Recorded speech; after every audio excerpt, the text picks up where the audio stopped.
Hey guys, welcome back to my channel. So today's review is on the Kevyn Aucoin Sensual Skin Enhancer, this little guy right here.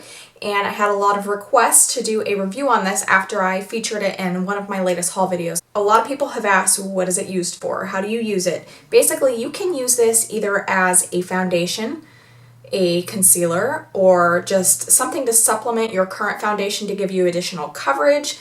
The way that I use this is by mixing it with my moisturizer, and I do like a 50-50 mix and spread it around my face just with my fingers. And then I'll take my beauty blender and then just go over the top just to make sure everything's evened out. And it will give me a nice, sheer, even coverage for those days that I want a really light makeup look. I got this from Sephora. It was $48, which a lot of people are gonna be like, ugh! Let me tell you though. Okay, so I'm going to open this up for you to see.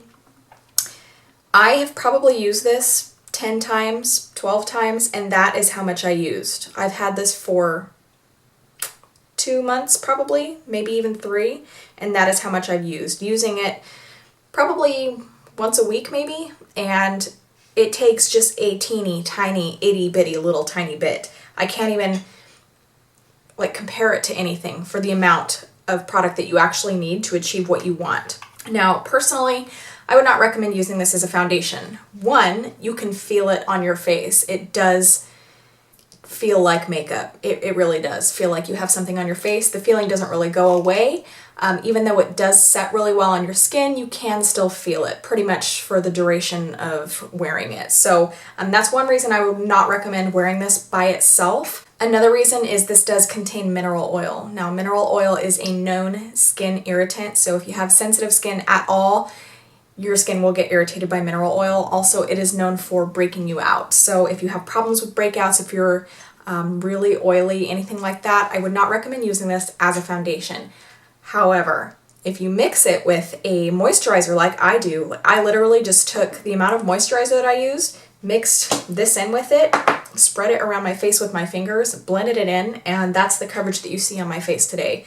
It's incredible. This is like pure pigment pretty much. One good thing I will say about this is there are 16 colors to choose from, so there's a very wide array, and this one is SX10. That's the color of this one that I picked out, and it is medium with neutral undertones, and it actually has a bit of a yellowy base to it, so which is fine because I'm neutral with slight yellow undertones, so this works perfectly for me.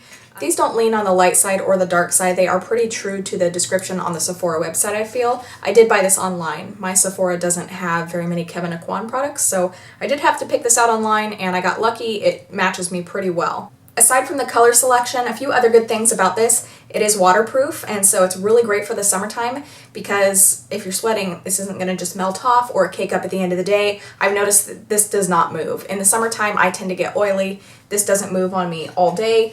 I will get a little bit oily in my T-zone area. Nothing a little powder can't fix, but it's waterproof, so I do enjoy that. Another thing that you can do with this is because of the amount of pigmentation that this has, if you have like a really, really bad breakout that's really red, or if you have like a sunspot like I do right here, like dark pigmentation from sun damage, or if you have those hereditary really dark under eye circles, this will work really, really well to cover them up. And like I said, it only takes a teeny tiny bit because this is basically pure pigment. If you are going to buy this and use it as a foundation, don't use just this. Definitely mix it with something. Mix it with another foundation, mix it with a primer or a moisturizer, something to kind of, I guess, cut the amount of mineral oil that is in this. That way your skin isn't exposed to as much mineral oil. Another good thing about this is I do have combo skin, so I do get dry patches occasionally, and this does not cling to them at all. When I have dry patches, there are certain foundations that I cannot wear because it will not set on those dry patches. So this, I don't have that problem. It blends right in regardless of whether my skin is dry or oily or whatever it's wanting to do for the day. Like a lot of expensive products that I decide I'm gonna buy, I will read reviews and watch other people's reviews on YouTube before I decide I want to buy something. I know I shouldn't read reviews because a lot of times the people that don't like the product, they just don't know how to use it and they leave a negative review instead of like figuring out how to actually use it correctly. So I noticed that a lot of people were saying that this settles into their fine lines, it makes their pores more noticeable, but if when you're applying it, use your fingers to press it in. If you just smear like this all over the areas that you have noticeable pores or fine lines, yeah, it's gonna settle because you're not applying it properly. But if you pat it like this and then follow it up with some other actual tool, then you're not gonna have that issue. So, final thoughts. If I run out of this, am I gonna buy it again? Yeah, I probably will unless there's something better. And the reason why is because this is so versatile. I can use it as a concealer, as a foundation, as a tinted moisturizer, and it's waterproof and there's a huge color selection, and I know how to use it, so I know how to make it look good. So thank you for watching my review today, you guys, on the Kevyn Aucoin Sensual Skin Enhancer. If you like this video, don't forget to click like and subscribe. I have many other product reviews as well, so don't forget to check those out. Thank you so much for watching, and I'll see you next time. Bye!